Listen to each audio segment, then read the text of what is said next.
I am Grace Brewer, 35 years old, a sergeant in the California National Guard. I have spent my entire youth protecting this country. But I never expected that the most dangerous enemy was sleeping right in my own bed.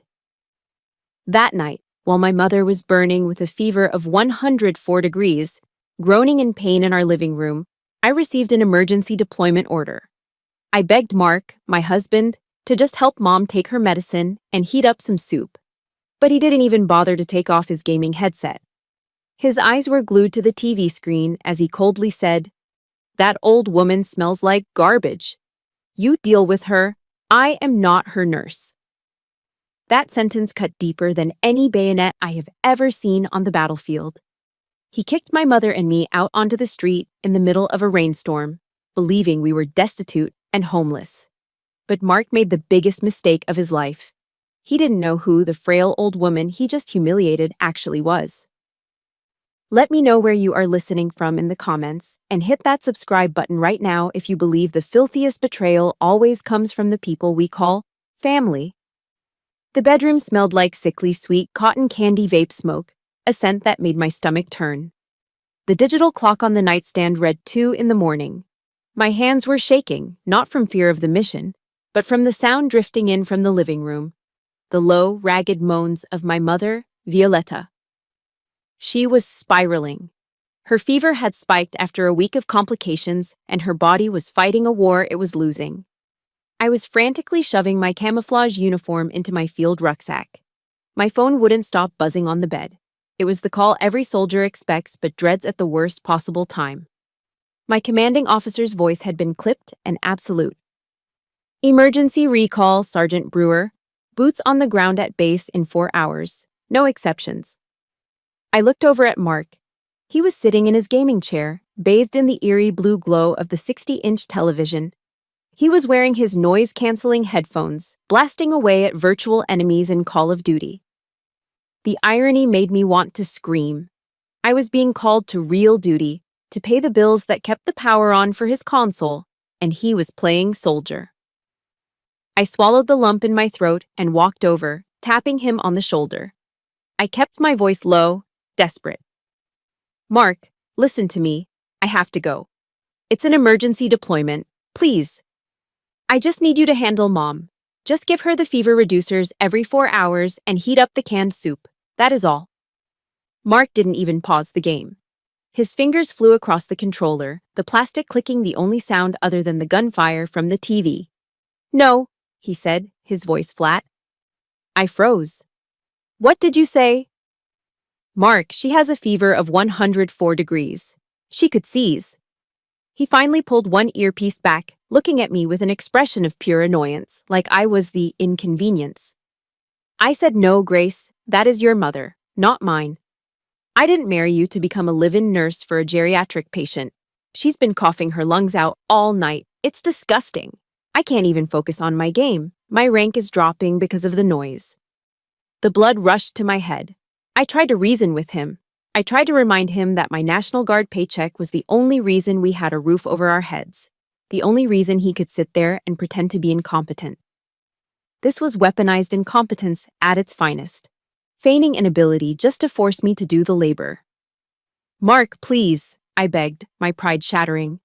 "I can't be in 2 places at once," he sneered, turning back to the screen. "So take her with you. I'm not cleaning up vomit or wiping anyone's drool. She smells like a corpse already. Get her out of my face." That was it.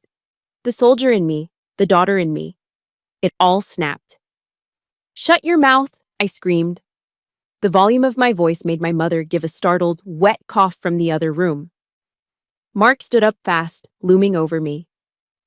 "You dare raise your voice at me? In my house? That old hag is a burden, Grace. She is a parasite sucking us dry." My hand moved before I could think. Crack! I slapped him. Hard. It was a strike fueled by 5 years of carrying a deadbeat husband and a lifetime of protecting my mother.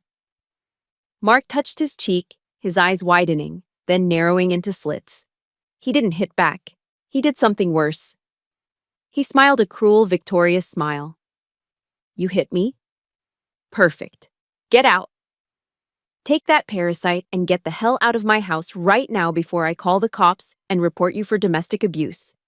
You think the guard will keep a sergeant with a domestic violence charge? He was bluffing about the law, but not about the eviction. He knew I wouldn't risk my clearance. He was throwing two helpless women out into the California rain in the middle of the night because he was too lazy to heat up soup. 10 minutes later, I was helping Mom into the passenger seat of my old Ford pickup truck. The rain was coming down in sheets, soaking us to the bone. Mom was shivering violently, clutching my arm with a grip that felt terrifyingly frail. I sat in the driver's seat, the engine sputtering to life. I looked at my phone. I had to make the call. "Command," I said when the line picked up, my voice trembling. "This is Sergeant Brewer. I can't report in." The silence on the other end was heavy. "Sergeant, you know the protocol. If you aren't here, you are marked absent without leave. You will lose your contract. You will lose your benefits. Is that what you want?" I looked at the house. Mark had already turned the porch light off. He was probably back in his game lobby. Then I looked at my mother, her face pale against the dark upholstery, her breathing shallow. "I understand, sir. I'm sorry." I hung up. In the span of an hour, I had lost my home, my marriage, and the career I had built my life around. My heart was breaking, but I refused to let it shatter completely. I know there are people out there who understand this kind of sacrifice. If you believe I did the right thing by choosing my sick mother over a toxic husband and a paycheck, please hit that like button to stand with us. And tell me honestly in the comments, would you have walked away too? Type yes if you would never leave your mother behind. But as I shifted the truck into drive, looking at the woman beside me, I knew I hadn't lost everything. "We are going, Mom," I whispered. "I've got you." The headlights cut through the darkness as we rolled away, leaving my old life behind in the rearview mirror, driving straight into a future that felt as black as the night around us. I pulled the truck into the parking lot of a Motel 6, right off the interstate. The neon sign buzzed with an irritating hum, the number 6 flickering like a dying heartbeat against the wet darkness. It was the cheapest place I could find that didn't look like an active crime scene, though it wasn't much better. The room smelled of stale, cold cigarette smoke masked by lemon industrial cleaner, the scent of desperation. I helped Mom into the stiff bed. The fever reducers I'd bought at a 24-hour pharmacy were finally kicking in, and she had drifted into a restless, exhausted sleep. I sat on the stained carpet, my back against the wall, and opened my wallet. I counted the bills. $42. That was it.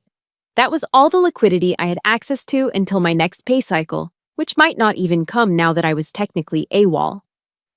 My stomach growled, a hollow, aching sound. I unwrapped a turkey sandwich I'd grabbed at the gas station. It was dry, tasteless, and cost $4. As I took a bite of the stale bread, a wave of nausea hit me. It wasn't the food, it was the memory. This taste, the taste of cheap, processed meat eaten in a cold room while rain hammered against the window, transported me back 30 years. Why did my life feel like a rerun of a bad movie? Why was I here again? My mind drifted back to when I was 6 years old. The night my father, Dorian Brewer, left us. It was raining that night, too. I remembered peering through the crack in my bedroom door, watching him pack his leather suitcase. He moved with a cold efficiency, not looking at the woman sobbing on the floor. "You are boring, Violetta," he had said, his voice devoid of any emotion. "You are small town and plain. I deserve better." He was leaving us for a woman 10 years younger, a waitress from the city. He left us with a rented house, a pile of unpaid utility bills, and a broken heart that my mother never truly recovered from. I remembered Mom crawling toward him, grabbing the hem of his pants. She wasn't begging for herself. She was begging for me. "Dorian, please," she had cried. "Grace needs a father." He kicked her leg away, not hard enough to bruise, but hard enough to send a message. "You are nothing to me." Then he walked out the door and drove away. That night, I made a vow. I swore I would never be weak like Mom. I would join the army. I would be tough. I would be the one holding the gun, not the one begging on the floor. But sitting here in this motel room, the bitter truth washed over me. I had tried so hard to run away from my father's shadow that I ran straight into the arms of a man exactly like him. I met Mark at a veterans fundraiser 3 years ago. He wasn't aggressive like Dorian, he was insidious. He played the role of the nice guy perfectly. He had looked at my uniform with wide, admiring eyes. "You go protect the country, Grace," he had told me, holding my hands. "I will be your rock. I'll take care of the house. I'll treat your mom like she is my own flesh and blood." I was a soldier, trained to spot enemy ambushes, but I walked right into this trap.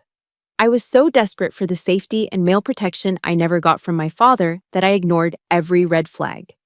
And there were so many red flags. The constant job hopping, he always had an excuse. The boss is a jerk.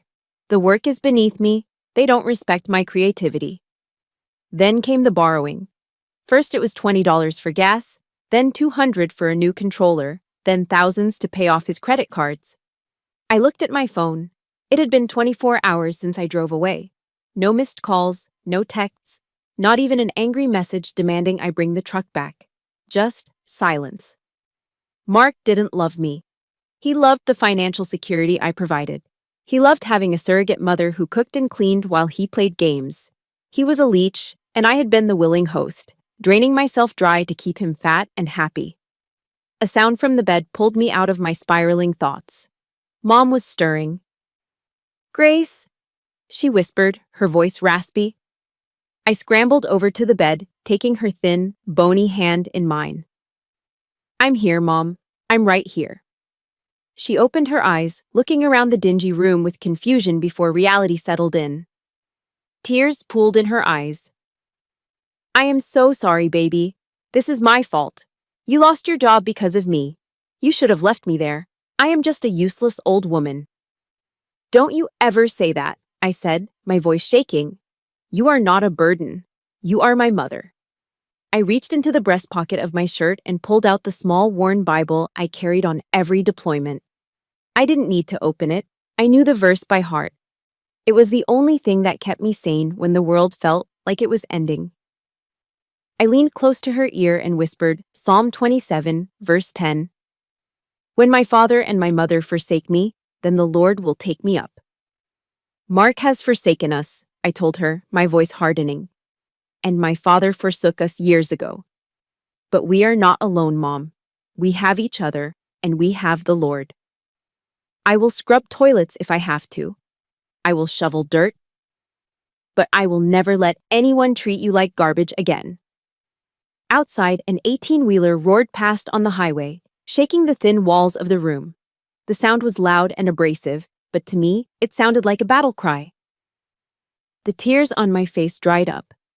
The sadness was being replaced by something else, a cold, steely resolve.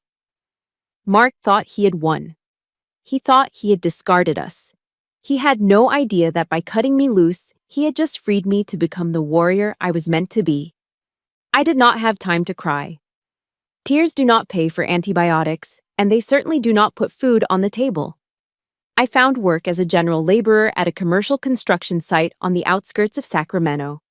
The California sun was a brutal, unrelenting force, baking the earth until it cracked. I traded my crisp, respected military uniform for a neon yellow high-visibility vest and a pair of steel-toed boots that were already scuffed gray. My job was to haul 50-pound bags of Portland cement and stacks of drywall up 3 flights of stairs because the service elevator was broken. My hands, once steady enough to qualify as an expert marksman with a rifle, were now raw, blistered, and calloused. The men on the crew, roughnecks with sunburned necks and dip in their lips, tried to haze me at first. They whistled and made cracks about whether I could handle the load. I didn't say a word. I just glared at them with the cold, dead stare of a sergeant who has seen combat. They shut up quickly. To get through the 12-hour shifts, I kept one earbud in, hidden under my hard hat. I blasted David Goggins' podcasts on a loop. His voice screamed in my ear. "Who's gonna carry the boats? You don't know me, son." It was the only thing keeping me moving. I had to callous my mind. I worked until my muscles screamed, just so I could afford the high-protein organic shakes and specialized medication Mom needed. Every night, I washed the drywall dust off my face in the motel sink and lied to her. "The office job is great, Mom," I would say, hiding my trembling hands behind my back. "Just a lot of filing." 1 week later, I had to go back to the house. I needed Mom's medical insurance paperwork and a few pieces of my gear that I could pawn for quick cash. I chose to go at noon on a Tuesday, hoping Mark would be asleep or out. As I pulled up to the curb, my stomach dropped. The house, which I used to spend my weekends landscaping, looked like a dump. The grass was overgrown, knee-high and yellowing. The overflow trash cans were knocked over, spilling empty beer bottles and moldy pizza boxes onto the driveway. I killed the engine, my heart hammering against my ribs. Something felt wrong. "Grace!" I turned to see Mrs. Carter, our elderly neighbor, peering over her rose bushes. She waved me over frantically. I walked to the fence and she leaned in, whispering like she was sharing state secrets.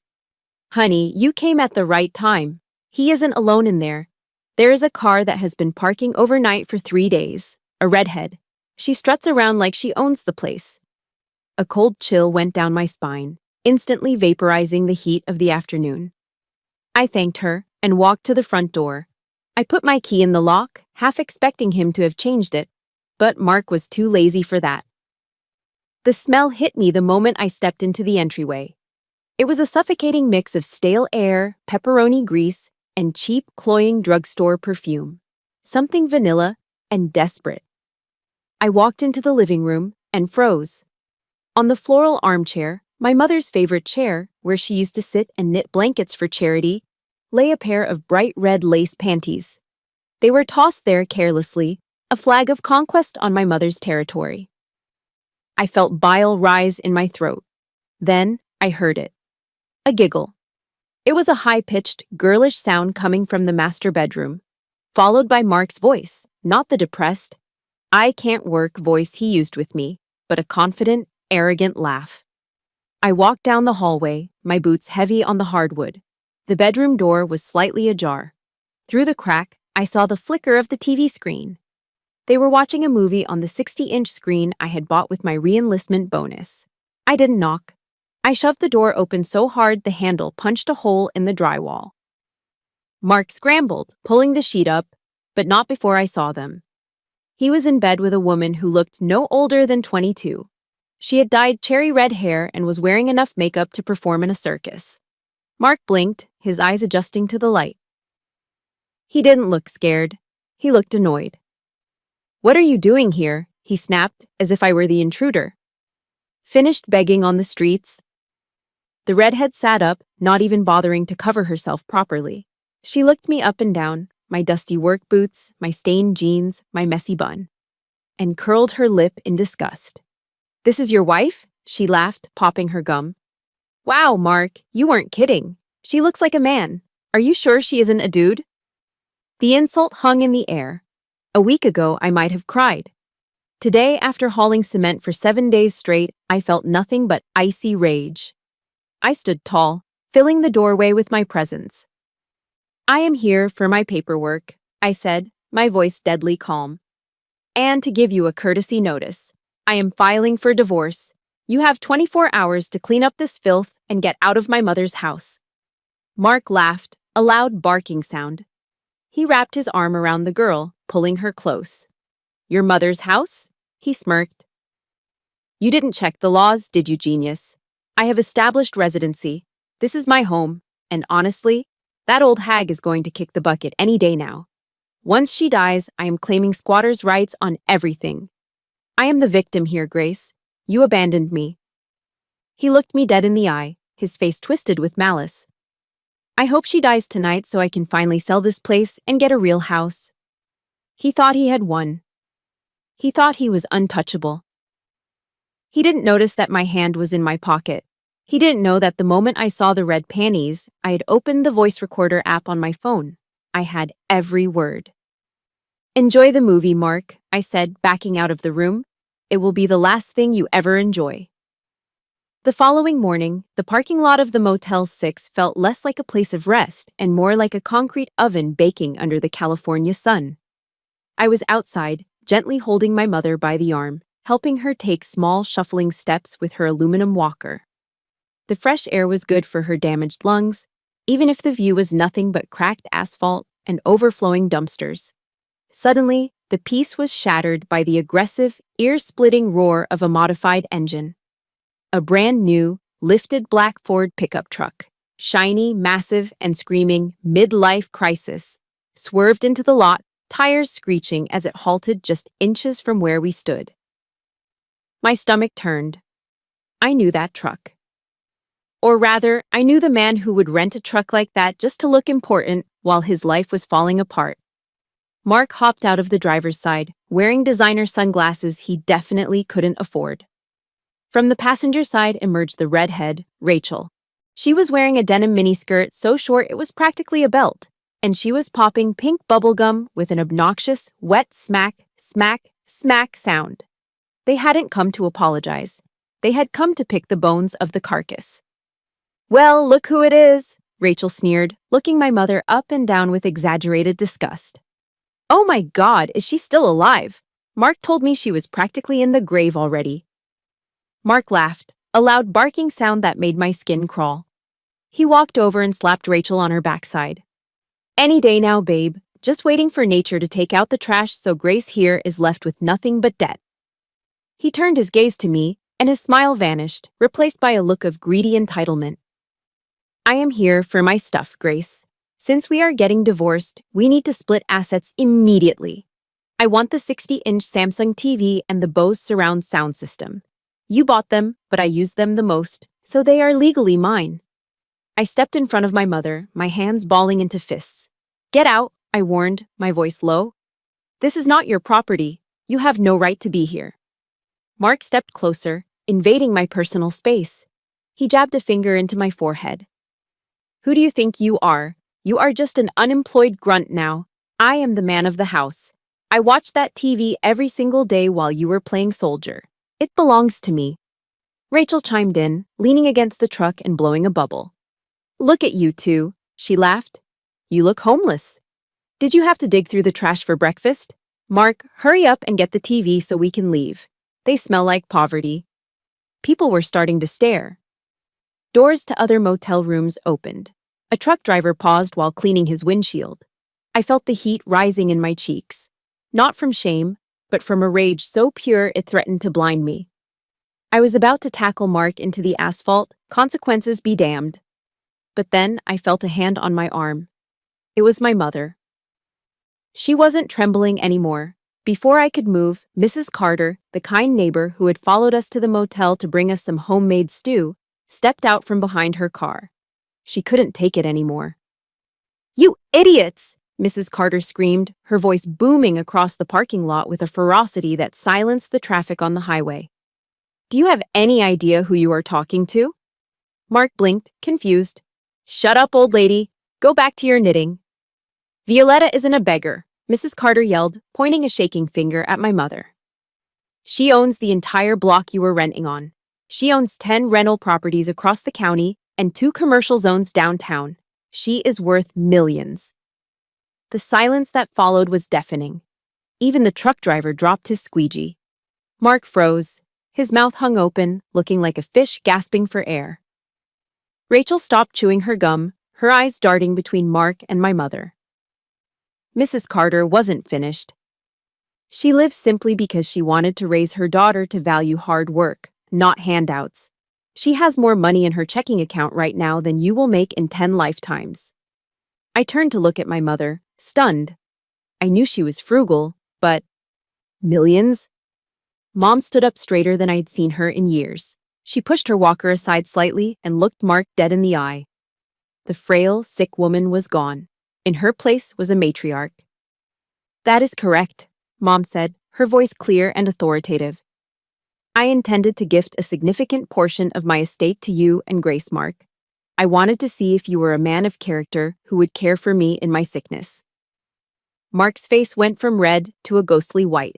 He began to stammer, sweat beading on his forehead. "Mom, Violetta, wait, 10 houses." Rachel physically recoiled from him, looking at him with sudden disdain. She realized she had bet on the wrong horse. You failed the test, Mom said, delivering the final blow. You treated me like garbage because you thought I had no value. You just kicked away the winning lottery ticket of your life, Mark. Mark stood there, paralyzed by the realization of the fortune he had just thrown away because he was too lazy to heat up a can of soup.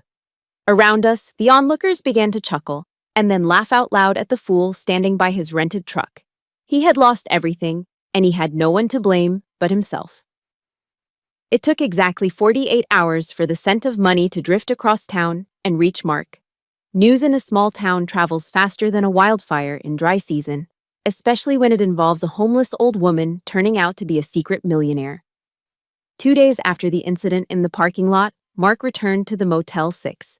But this time, the shiny black truck and the miniskirt-wearing mistress were gone. He arrived on foot, walking from the bus stop down the road, sweating in the midday heat. He was wearing his wedding suit, a charcoal gray ensemble that he hadn't touched in 5 years. It didn't fit him anymore. The buttons on the jacket were straining against his stomach, a testament to years of sitting in a gaming chair eating takeout while I worked double shifts. In his hand, he clutched a dozen roses wrapped in crinkly plastic. I could see the orange price sticker still on the wrapper, $9.99. Gas station flowers. I stood in the doorway of room 112, arms crossed over my chest, watching him approach. I didn't feel the flutter in my heart that I used to feel when he looked at me. I felt the cold, clinical detachment of a soldier observing a hostile target. Mark didn't just walk up to me, he threw himself into a performance. He dropped to his knees right there on the dirty concrete walkway, ignoring the stares of the housekeeper pushing her cart. "Grace!" he wailed, tears streaming down his face. It was a terrible acting job. "Oh God, Grace, I'm so sorry.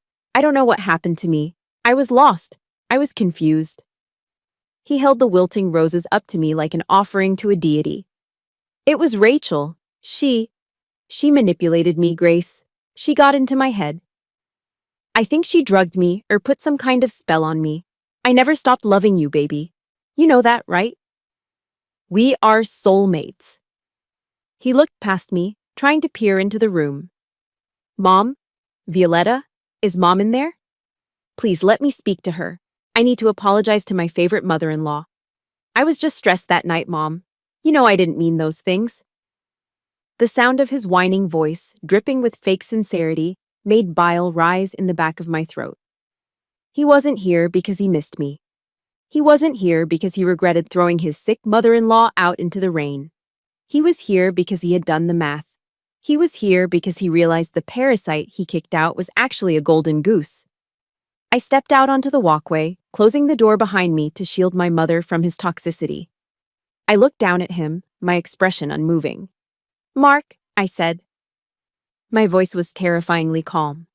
It was the voice I used when giving orders to junior enlisted soldiers who had messed up. "Get up. You are embarrassing yourself." "I will stay here until you forgive me," he sobbed, reaching for the hem of my jeans. I took a step back, out of his reach. "I have one question for you," I said, cutting through his theatrics. "And I want you to answer it honestly for the first time in your life. If Mrs. Carter hadn't screamed out the truth 2 days ago, if my mother was still just a sick, poor old woman living on Social Security, would you be kneeling here right now?" Mark froze. His eyes darted to the left, then to the right, searching for the lie that would save him. The tears stopped instantly. "Of course," he stammered, sweating profusely. I realized my mistake before I even heard about the houses. I was coming back anyway." I let out a short, dry laugh. "You are a liar. 48 hours ago, you stood in this exact spot and called her a corpse. You said you hoped she would die so you could sell her furniture. You aren't sorry, Mark. You are just greedy." The door behind me opened. My mother stepped out. She wasn't using her walker. She stood holding a plastic pitcher of ice water we had gotten from the motel ice machine. Mark's face lit up with a predatory hope. "Mom! Violetta, please, tell her." Splash! Mom threw the entire pitcher of freezing water squarely into Mark's face. Ideally, it washed away the fake tears and the sweat, leaving him dripping and sputtering in his tight suit. "Wake up, son-in-law," Mom said, her voice sharp as a whip. "That water is cleaner than your soul. You think I hid my wealth to trick you? No. I hid it to protect myself from parasites like you. I grabbed the cheap roses from his hand and tossed them into the trash can next to the vending machine. I am a soldier, Mark, I told him, stepping closer until I was towering over his kneeling form. I am trained to spot enemies in camouflage, and you are the worst kind of enemy. You hid behind a wedding ring to steal my life. You don't deserve a single penny from my family. Now get out of here before I call the cops and have you arrested for harassment. I have the recordings, remember? For a second, Mark stayed on his knees, water dripping from his nose. Then, the mask fell off completely. The sorry husband vanished, replaced instantly by the monster I had seen in the bedroom. He jumped to his feet, his face twisting into a mask of pure, ugly hatred. His hands balled into fists. Fine, he screamed, spit flying from his mouth. You want to play hardball? Let's play. You think you can just walk away with millions and leave me with nothing? I have rights. He pointed a shaking finger at my face. We are married, Grace, and we live in California. That means we are under community property laws. Anything that appreciated in value during our marriage is fair game. I will sue you. I will drag you and that old witch through every court in this state until I get half of everything. I will bleed you dry. He turned and stormed off toward the road, his wet shoes squishing loudly with every step. But as I watched him go, a cold knot formed in my stomach. He wasn't just ranting, he was quoting the law. And a desperate, greedy man with nothing to lose is the most dangerous enemy of all. The battle wasn't over. It had just begun. 1 week later, the knock on the door wasn't Mark. It was a process server, a bored-looking man with a clipboard who shoved a thick yellow envelope into my chest. You have been served, he mumbled, turning away before I could even blink. I tore open the seal, my fingers trembling. The header on the legal summons made the air leave my lungs. Mark Johnson and Dorian Brewer versus Violetta Brewer. My stomach dropped. Mark hadn't just made a threat, he had made an alliance. That afternoon, the gravel of the Motel 6 parking lot crunched under the tires of a car that had no business being in this neighborhood. It was a sleek, black Mercedes S-Class, polished to a mirror shine. It parked right next to my rusted, beat-up Ford truck, a visual insult of wealth versus survival. The doors opened. Mark stepped out first, wearing that same smug, punchable grin. Then Rachel, popping her gum. And finally, from the back seat, emerged a man I hadn't seen in nearly 30 years. Dorian Brewer. My father. He didn't look like the monster of my nightmares. He looked like a successful businessman. He was wearing a tailored navy suit, his silver hair perfectly coiffed, his skin tanned from years of leisure. He looked healthy. He looked rich. He looked nothing like the woman inside the room who had worked herself into a wheelchair to clean up his mess. I stood in the doorway, paralyzed. The man who had abandoned me when I was 6 years old was standing 10 feet away. He didn't look at me with love. He didn't look at me with regret.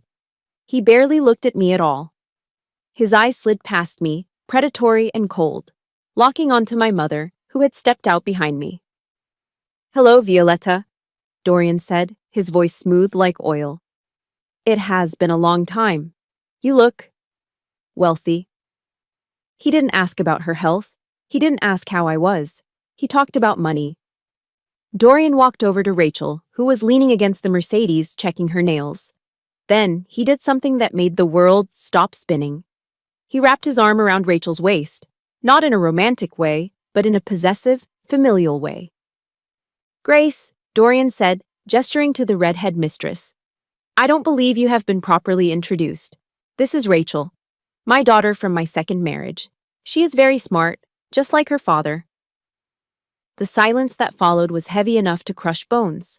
I looked at Rachel, then at Mark, then back at Rachel. Rachel was Dorian's daughter. Rachel was my half-sister. I felt vomit rise in my throat, hot and acidic. I looked at Mark and the look on his face was pure, unadulterated evil. He knew. He had known the whole time. It is a small world, isn't it, Grace? Mark laughed, stepping between the father and the daughter. He put one arm around Rachel and looked at me with a sick sense of pride. I guess I have a type.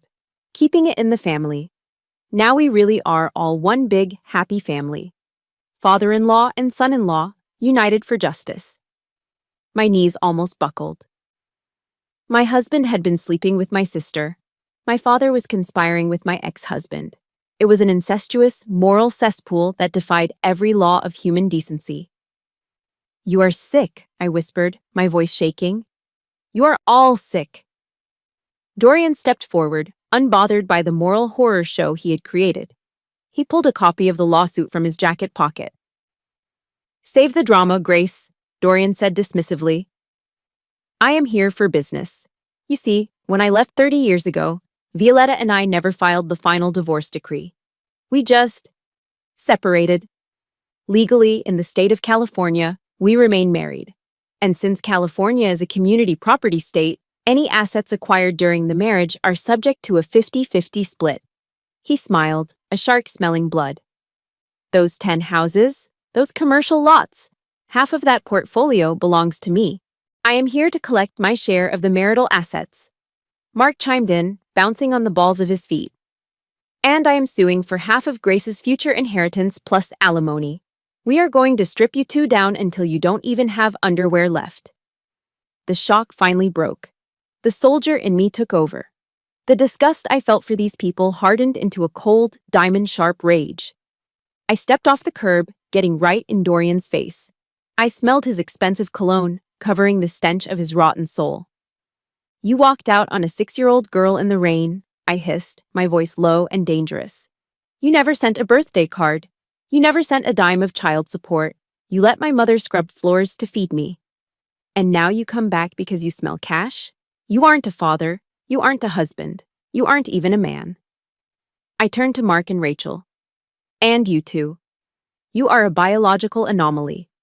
A twist of nature so disgusting it belongs in a medical textbook. I know this is hard to listen to. The level of betrayal here is beyond anything a human should have to endure. If you are as disgusted by this unholy alliance as I am, and if you're ready to see Grace destroy them in court, please hit that like button right now. And tell me in the comments, what is the worst kind of betrayal? A cheating partner or a parent who chooses money over their child? Type Mark or Dorian to let me know who you hate more. I looked back at the trio, the father, the sister, the husband, standing by their shiny car. "You think the law protects greed?" I asked, backing up to stand beside my mother. "You think you can intimidate us? I have fought in war zones, Dorian. I have faced enemies with guns. You three are nothing but cowards in expensive clothes." "I will see you in court," I declared, my voice echoing off the motel walls. "And I will fight you until my last breath. I will sell my blood before I let you touch a single cent of my mother's money." I grabbed my mother's hand and slammed the motel door in their faces, shutting out the monsters, but knowing the real war had just begun. Mark and Dorian did not just want to win in court, they wanted to destroy me in the court of public opinion first. They launched a dirty, calculated smear campaign on Facebook.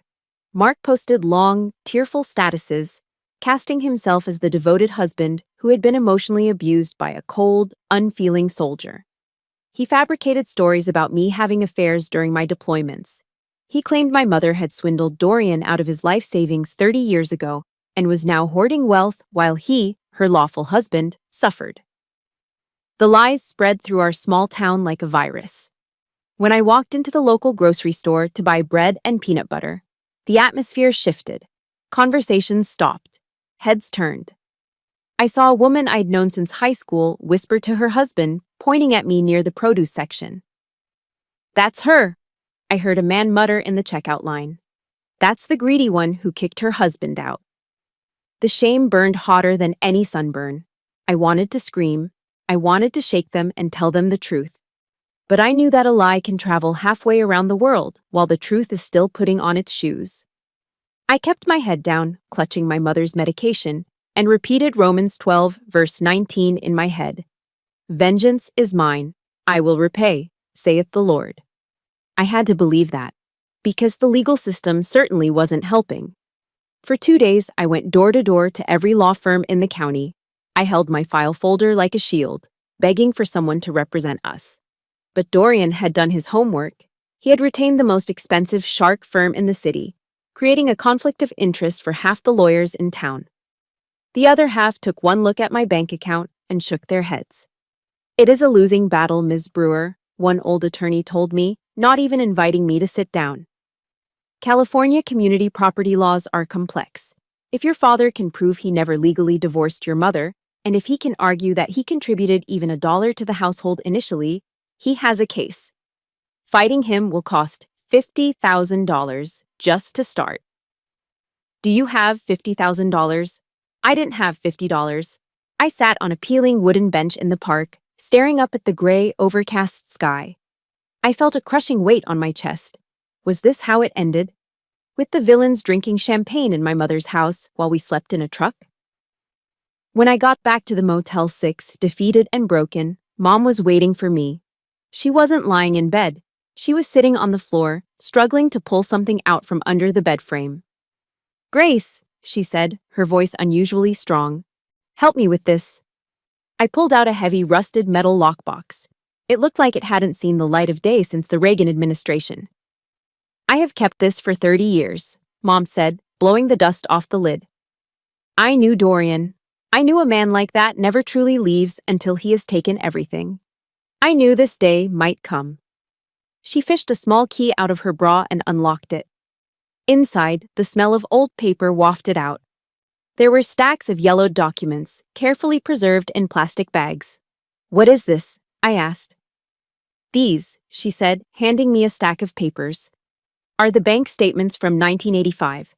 They prove that every single cent used to buy the first property came from an inheritance left to me by your grandmother. In California, inheritance is separate property, Grace, not community property. He can't touch it." My heart skipped a beat, but she wasn't done. "And this," she said, handing me a single folded piece of notebook paper, "is the silver bullet." I unfolded the paper. It was a handwritten note, dated the night Dorian left. It was scrawled in his distinct, flamboyant handwriting. I read it, and my eyes widened. It was a signed agreement. With this ammunition, I made one last stop. I drove to the outskirts of town, to a small, messy office above a dry cleaner. The sign on the door read, "Henry Vance, Attorney at Law." Henry was a retired JAG officer, a former military lawyer known as the Bulldog. He was 70 years old, smoked cheap cigars inside his office, and hated bullies. I sat across from his cluttered desk and laid everything out. The smear campaign. The incestuous alliance between Mark and Rachel. The lawsuit. And finally, the contents of the lockbox. Henry read the handwritten note silently. He read it twice. Then he took the cigar out of his mouth and looked at me. His eyes, usually tired and cynical, were burning with a terrifying fire. "He abandoned his post," Henry growled, his voice low and dangerous. "He left a woman and a child behind to starve, and now he wants a medal for it? That son of a bitch." "I don't have any money to pay you, sir," I said quietly. "But if we win—" Henry slammed his hand down on the desk, making me jump. "Money? I don't want your money, Sergeant. I want his scalp." He stood up and extended a hand to me. "I am taking the case. Pro bono. Go home and get some sleep, soldier." He looked at the calendar on his wall and smiled a grim, predatory smile. "Tomorrow morning, we aren't just going to win.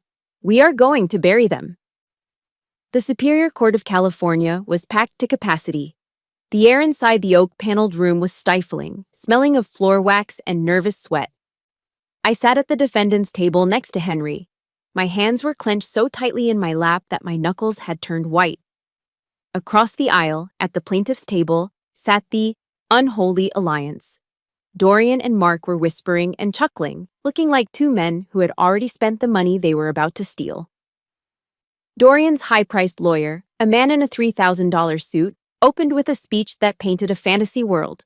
He described Dorian as a devoted father forced away by circumstances, and Mark as a loving husband victimized by a fraudulent marriage.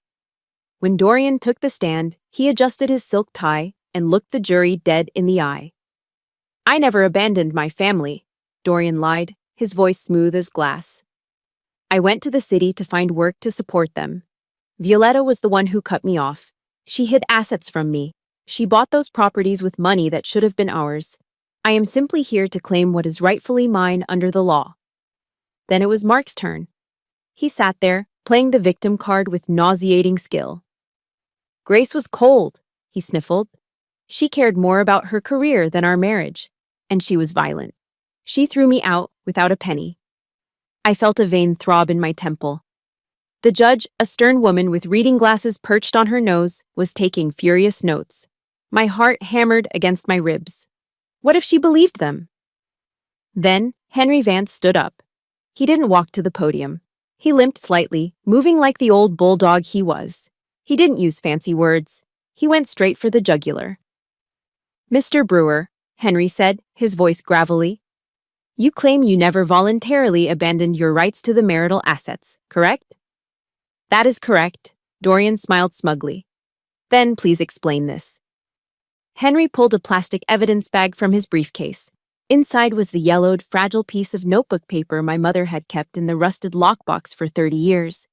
Henry placed it on the overhead projector. Dorian's flamboyant handwriting appeared on the courtroom screens for everyone to see. This is a document dated November 12, 1990, Henry read aloud. It states, I, Dorian Brewer, accept the sum of $5,000 to pay off my gambling debts. In exchange, I hereby renounce all claims to Violetta Brewer's assets, present and future, and waive all parental rights. A collective gasp swept through the courtroom. Dorian's face went from a confident tan to a sickly shade of gray. He gripped the railing of the witness stand. He had forgotten. He had assumed my mother, the woman he called stupid, had thrown it away decades ago. That is a forgery, Dorian stammered, sweat beading on his forehead. It is notarized, Mr. Brewer, Henry said, pointing to the stamp at the bottom. And we have the notary's logbook from 1990 to prove it. You sold your family for $5,000 to pay a bookie. Henry didn't stop there. He turned to the judge. Your Honor, since Mr. Brewer has admitted under oath that he is the father, I would like to address the matter of child support. Dorian's eyes widened. For 29 years, Mr. Brewer has paid $0, Henry continued, pulling out a calculator. Under California law, unpaid child support accumulates interest at 10% per year, calculating the principal plus statutory interest and penalties. Mr. Brewer currently owes the estate of Violetta Brewer exactly $450,000. The number hung in the air like a guillotine blade. Dorian slumped in his chair, looking like he was about to vomit. And as for Mr. Mark Johnson, Henry pivoted, turning his gaze to my ex-husband. You claim you are entitled to community property because you were a devoted husband? Henry signaled to the bailiff. Defense enters Exhibit B, security camera footage provided by a neighbor, Mrs. Carter. The large screen flickered to life. The audio was grainy but unmistakable. It showed Mark standing in the driveway with Rachel, laughing. That old hag is going to kick the bucket any day now. Mark's voice boomed through the courtroom speakers. Once she dies, I am claiming squatters' rights. I hope she dies tonight. Then the video showed him kissing Rachel, my sister, while I was at work. Mark sank lower in his seat, covering his face with his hands. There was no way to spin this. The jury looked at him with pure disgust. The judge didn't need to hear any more. She set her pen down and looked over her glasses at the two men. I have heard enough, she said, her voice cutting through the silence. She raised her gavel. Mr. Brewer, your claim to the properties is denied based on the 1990 waiver. Furthermore, I am ordering an immediate audit of your assets to begin garnishing wages for the $450,000 in back child support. Dorian let out a choked sob. Mr. Johnson, the judge continued, looking at Mark with disdain. Your petition for spousal support and asset division is denied with prejudice. You are also ordered to pay the defendant's legal fees. Bang! The sound of the gavel striking the wood block echoed like a gunshot. It was the sound of justice. It was the sound of the end. In the gallery, Rachel stood up. She took one look at her father, who was now $500,000 in debt, and her lover, who was penniless. She grabbed her designer purse and walked out the back door without a backward glance. The rats were fleeing the sinking ship. Dorian sat trembling, staring at his hands. Mark had his head on the table. I stood up. I looked at my mother across the room. She was smiling, tears streaming down her face. We had won. The nightmare was finally over. Walking out of the county courthouse, the bright California sun hit my face, but for the first time in weeks, it didn't feel oppressive. It felt cleansing. Behind me, the unholy alliance that had tried to destroy my life was disintegrating in real time. It was a pathetic sight to behold. Rachel was standing on the curb, furiously typing on her phone. She wasn't looking at her father or her lover. She was looking for an escape route. A silver sedan with an Uber sticker in the window pulled up, and she opened the door without a word. "Rachel, wait!" Mark shouted, running after her like a lost puppy. "Where are you going? We need to figure this out." Rachel paused, one foot in the car. She looked back at Mark, then at Dorian, with a sneer that could strip paint. "Figure what out?" she spat. "You are broke, Mark. And you," she pointed at Dorian, "are hundreds of thousands of dollars in debt. I don't hang out with losers. Have fun in jail, Dad." She slammed the car door shut. The vehicle sped off, leaving a cloud of exhaust and two stunned men in its wake. The silence lasted less than a second before the infighting began. Dorian turned on Mark, his face red with fury. "This was your idea," he screamed, shoving Mark's shoulder. "You said she was weak. You said she would settle out of court. Now they are going to garnish my Social Security." "My idea," Mark yelled back, his voice cracking. "You are the one who signed that waiver 30 years ago. You idiot, you cost me everything." They were like wild dogs fighting over a bone that had already been taken away. The failure had stripped away their masks, revealing the cowardly, hollow men beneath. I started walking toward my truck, my arm linked with my mother's. But Mark saw us. He broke away from Dorian and sprinted toward me, desperation etched into every line of his face. "Grace! Grace, wait!" He reached out to grab my hand. My reaction was instinctual. I recoiled as if I had touched a hot stove, stepping back and putting my hand up in a tactical stop motion. "Don't touch me," I said. My voice wasn't loud, but it was absolute. Mark stopped, panting. He tried to summon tears, but his eyes were dry. "Grace, please, you have to listen. I was tricked. It was Rachel and your dad. They gaslit me. They manipulated me into doing this. I never wanted to hurt you. I was a victim too." I looked at him, really looked at him for the last time. I didn't see the man I married. I saw a stranger. "You are not a victim, Mark," I said coldly. "You are an accomplice. You are a grown man who made a choice to betray his wife for a paycheck. You gambled and you lost. Do not ever come near me or my mother again. If I see your truck on my street, I will have you arrested for violating a court order." I turned my back on him.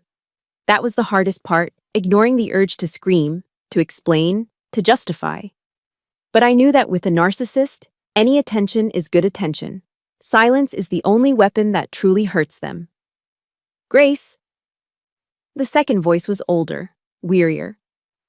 Dorian was standing by the bumper of my truck. He looked 10 years older than he had inside the courtroom.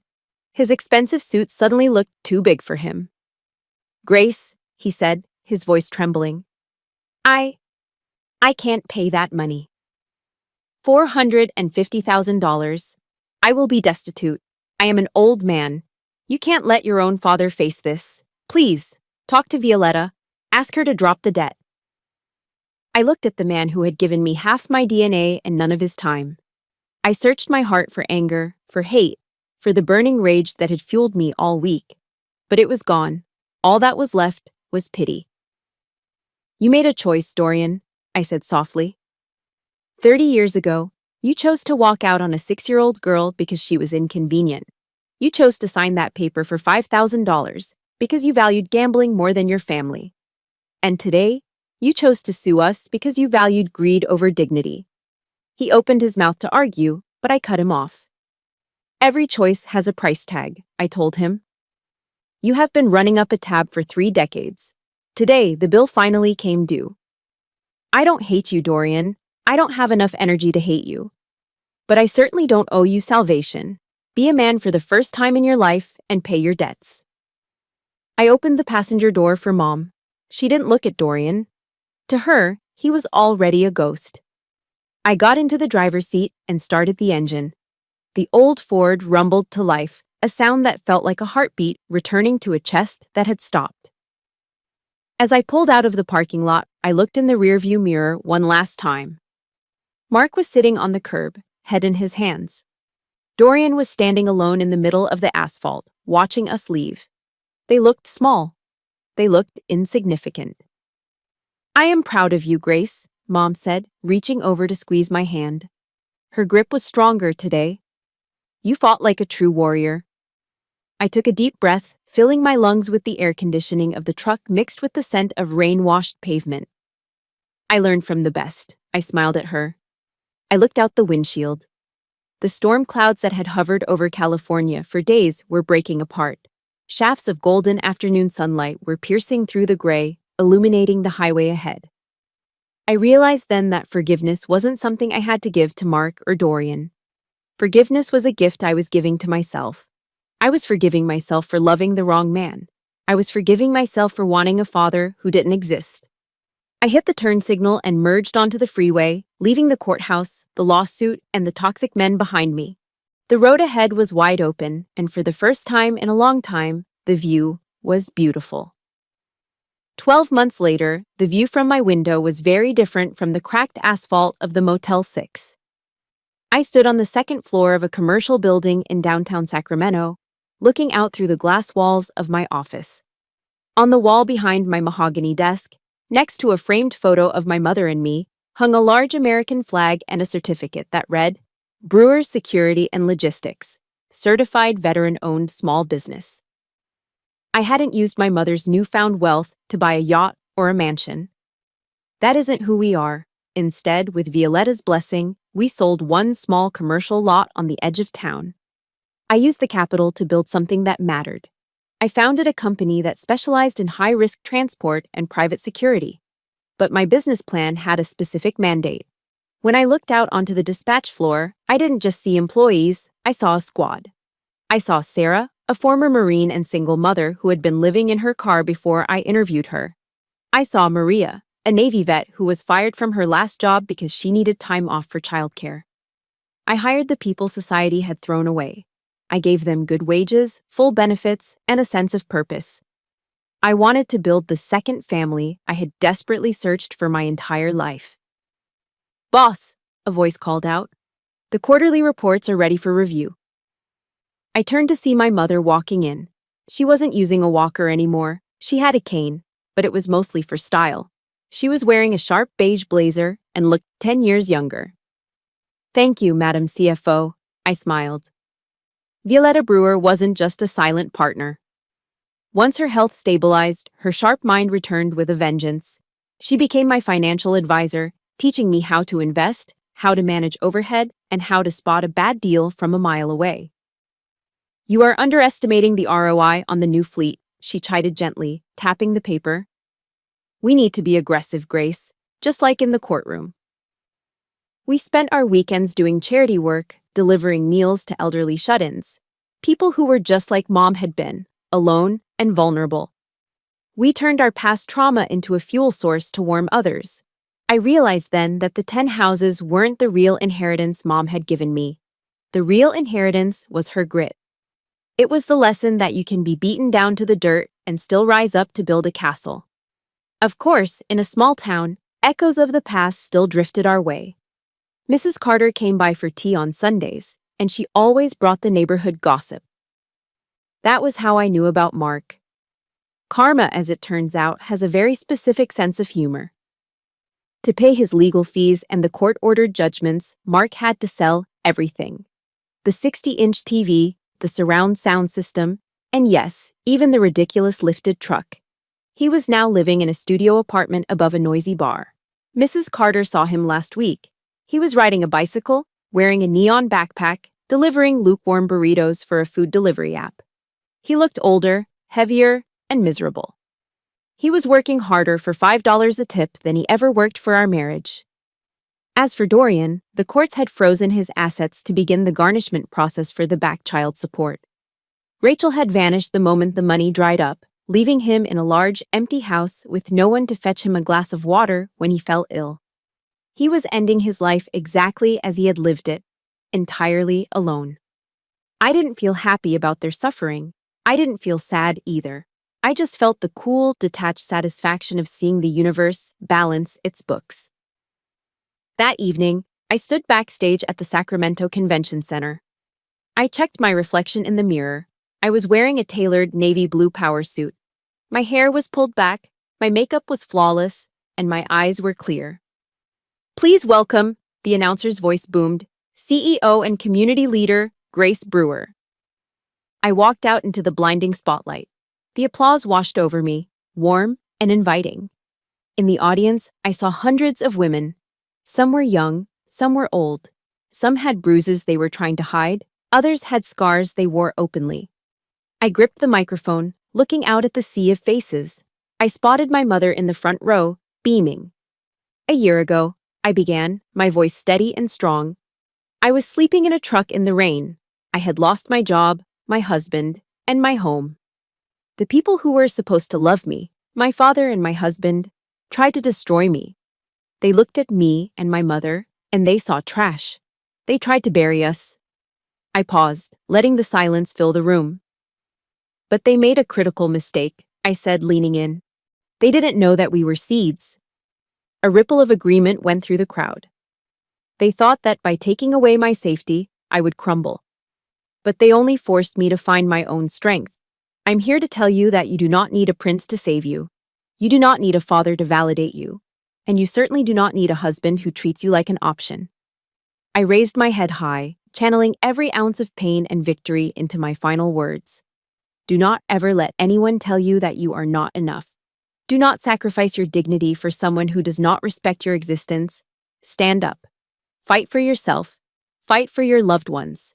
Because in the story of your life, you are not the victim. You are the hero. The room exploded. Hundreds of women stood up, clapping, cheering, some wiping tears from their eyes. I smiled, a genuine, bone-deep smile. I had lost the battle for my marriage, but I had won the war for my life. And looking at the future stretching out before me, I knew the best chapters were still yet to be written. If there is one thing I want you to take away from my journey, it is this. Your value does not decrease based on someone's inability to see your worth. For years, I confused loyalty with servitude. I thought that if I loved harder or gave more, Mark would finally step up. But I learned the hard way that you cannot love someone into respecting you. Real love does not ask you to shrink so they can feel big. Whether you are 35 or 65, it is never too late to redraw your boundaries. You are not starting over from scratch. You are starting over from experience. Trust your gut, protect your peace, and remember that the most important relationship you will ever have is the one with yourself. Now, I want to hear from you. We all have a Mark or a Dorian in our past, someone who underestimated us or tried to bring us down. What was the moment you finally stood up and said, enough? Share your story in the comments below. I read every single one because your stories give me strength, and they might help someone else reading them feel less alone. And if you believe that justice always finds a way, please hit that like button and subscribe to the channel. Let's keep sharing stories that matter. Until next time, stay strong and keep fighting the good fight.